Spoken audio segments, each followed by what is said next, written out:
Hey guys, before we start this episode, just briefly going to sum up. Something went really wonky right in the middle, about 12 minutes into this recording, where my keyboard stopped working, and I went ahead and I got it fixed.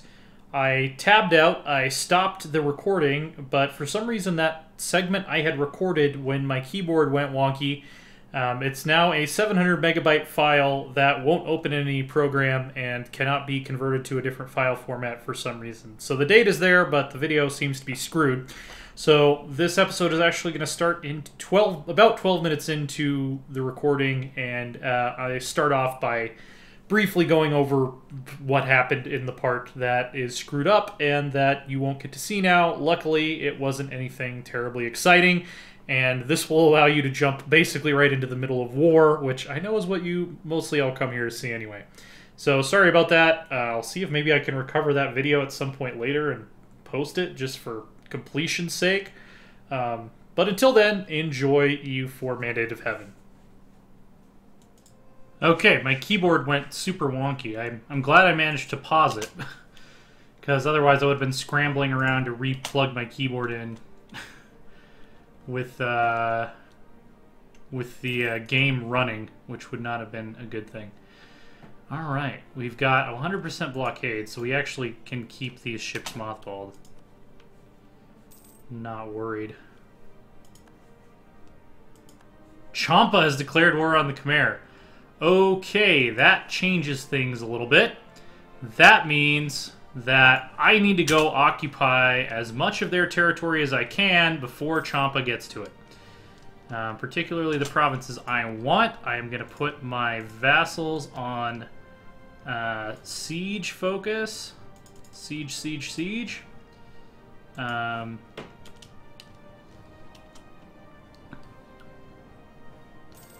Yeah, we don't want Champa taking provinces that we want. So we're going to go ahead and detach a siege here. We're going to send these guys up here. And it's going to be a fight to see who can siege down their shit the fastest.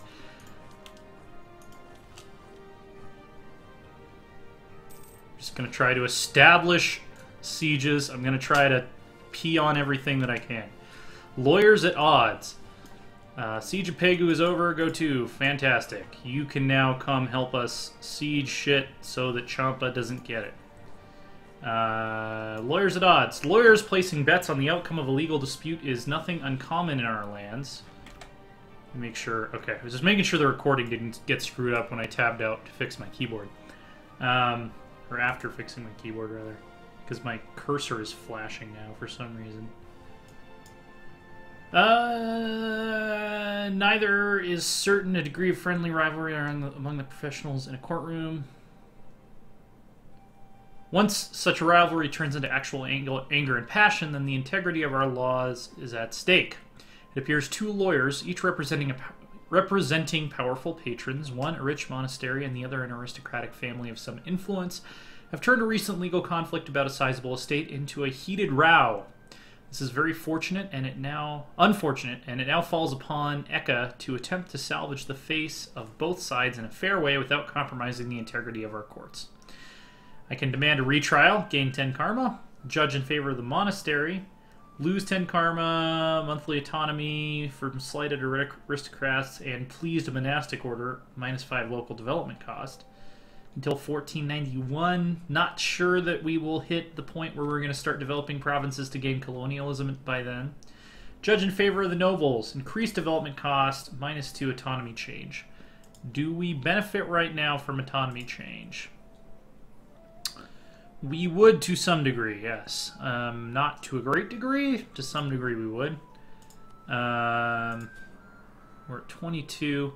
I think we have to judge in favor of the nobles.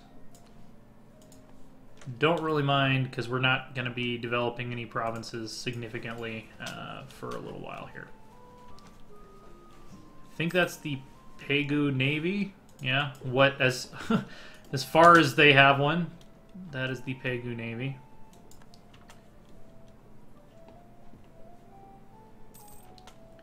We have more provinces coming under our occupation. Let's make sure this is not an attrition death trap. We can fit 20 troops here safely. So let's not send these guys here. Let's just send them to hang out in Encore so we can get rid of some unrest. Okay. So, fucking Champa. They're gonna need to... We're gonna probably need to kill their asses here pretty soon. Oh, great. Is that the... Okay, the Champa Navy is doing our job for us, so I'm just gonna send these guys to protect trade. 0.4 profit? 0.58 profit? We're not even trading there. Alright. If it says that's gonna make us the most money. Yeah, the Champa Navy is maintaining a blockade for us, while Ligor helps out Champa in their siege, which they shouldn't be doing. But I can't tell their ships to not go there, so... Merchant suffering. I'm gonna give them support, because 10 diplomatic power is nothing, and we need money. Didn't seem like that subject tax modifier thing did much for us. I guess we'll have to wait till we're at peace to compare apples to apples.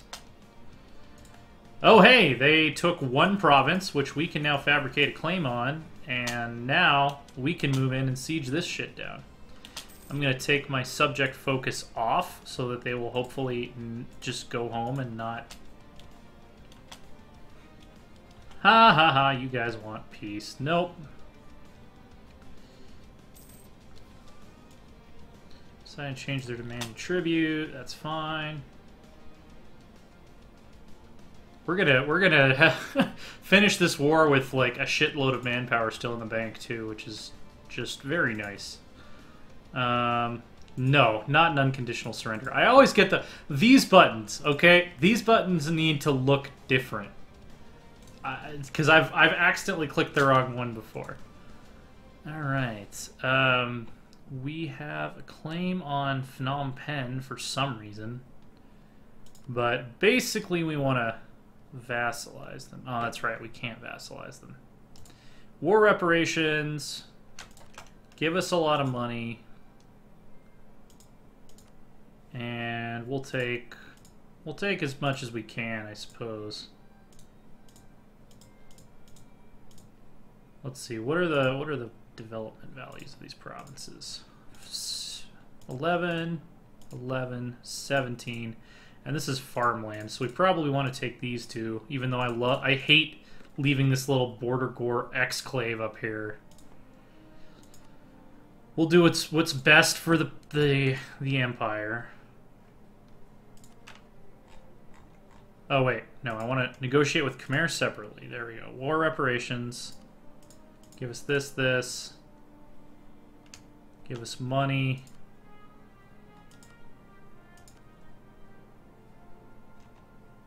We could take this province too. That's like maximum border gore there. How much ag expansion will you get from that? 36.1. Jeez. Why the hell not? We'll deal with some border gore for a while. It's all going to be ours anyway at some point. And then Pegu. Once we have a diplomat free, we just want to vassalize them. Take a bunch of their money.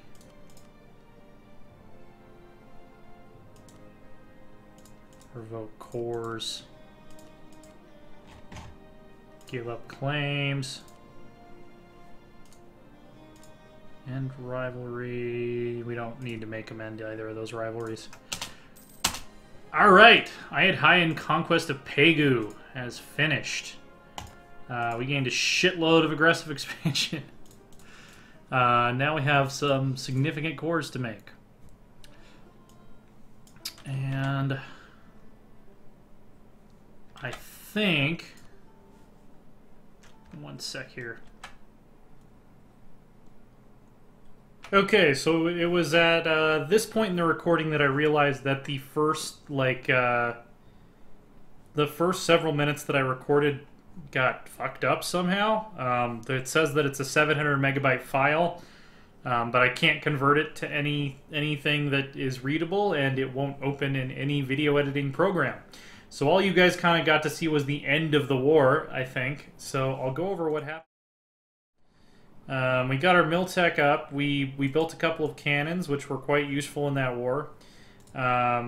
We took our first idea group, which we're going with influence ideas, since we are kind of a nation with vassals at this point. We spent some time trying to get people out of the coalition against us. We got Mon Yang to quit the coalition. Ava and Arakan are still in it, and I have a feeling that we're about to have a bunch more people join the coalition against us. I don't think there was anything else terribly interesting that was going on. It was mostly waiting for diplomats to butter up different, people. Anyway, so yeah, you saw the war, you saw that part, you saw that Pegu hates us. We're going to need to do something about that. We're going to go ahead and send them a diplomat immediately. Luckily, it did not spike the liberty desire of our other subjects too terribly.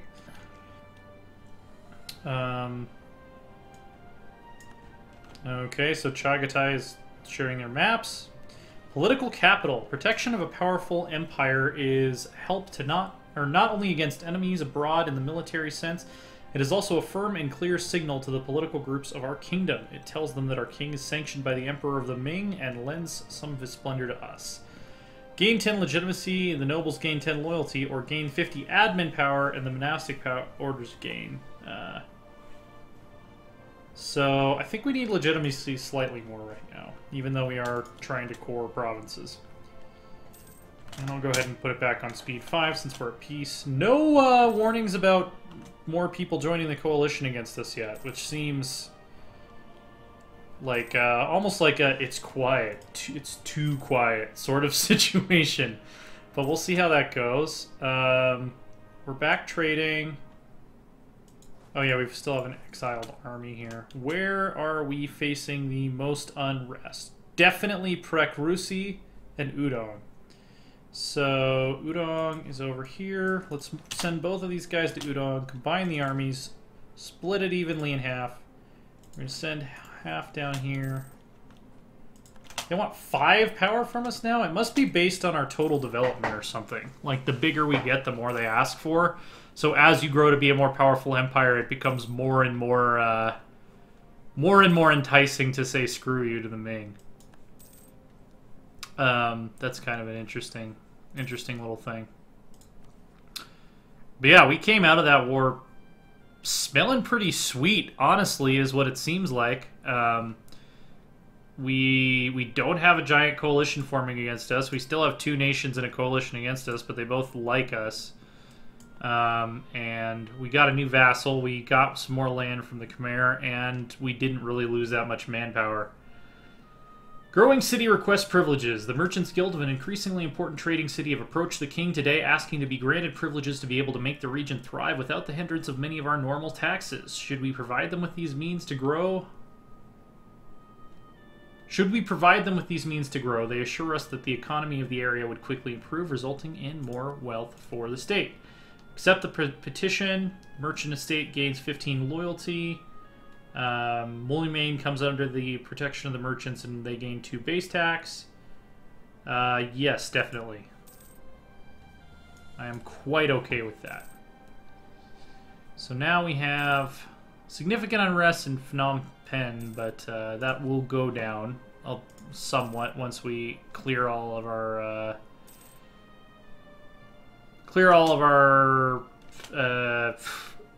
overextension. Grant export licenses. When the crown could not or would not pay cash to the nobles, they would instead grant them privileges to collect special revenues from which they could make a healthy profit. Grant them privileges. Opinion of Ayutthaya. Lanjang gets better opinion of us. Or gain 10 legitimacy. We definitely want that one. Also, I have free diplomats. Own subjects. And no, not outraged. Allies. There we go. We want all of our subjects to be happy with us. We also want to build more cannons in case they decide they are not happy with us.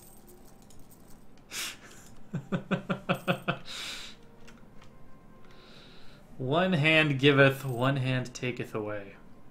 We could start building some buildings. We actually have a pretty good cash surplus right now. Let's see. Can we really not? Oh, we don't have the tech for workshops, but we could build it in our... Oh, we can build it in our dependents because they do have the tech for it. That's why that one is available. So, why do I keep clicking on the wrong thing? It's a mystery. Marketplace could definitely help us out.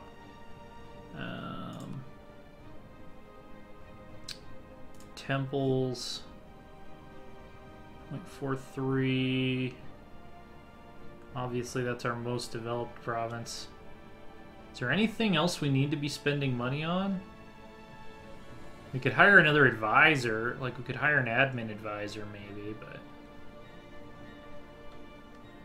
Yeah, let's start building some temples. We get 0.26 in the capital. And Mulimain, we get 0.15. Might as well invest in more money, especially in the early game. Send these guys to their respective armies. Cambodian separatists look like are about ready to rise up.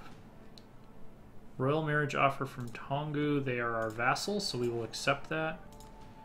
By the way, we're way over our Diplo relations limit right now.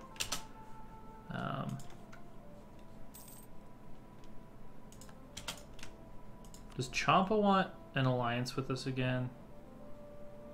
Oh no, because we consider the same provinces to be of vital interest now. I wonder if how likely is Khmer to accept vassalization from us? It should be under influence, right? It's not even an option. Are they somebody's vassal already? I don't know. I don't fucking know.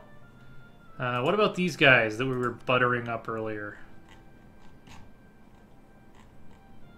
Offer vassalization. Still pretty far off. Still pretty far off. Good! Sukhothai have embraced the Renaissance. Oh, hey, we can purchase an ability. So let's go with the -5 unrest. That's useful to us right now. Oh, and we could start a golden era. Fantastic. Yeah, let's do it. 50 years. So until 1535, we're going to get +10 morale of armies, +10 morale of navies, -10 to all power costs, +10 goods produced. Maybe we should wait till right before we start a war to make the most of that. Maximum absolutism. See, that's the one thing that makes you want to maybe hold off until a later age to do it, but... Yeah, let's just go for it. Ayutthaya Golden Era has begun. Fantastic. And I think... Yeah, we'll go a little bit longer. That's... Since we lost the first, like, 12 minutes of the episode, I want to make sure that we do at least 20 minutes. So, our Golden Era has begun.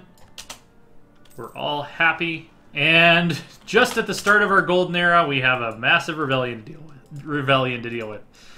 Get a good general. I said good general. I didn't say shitty general.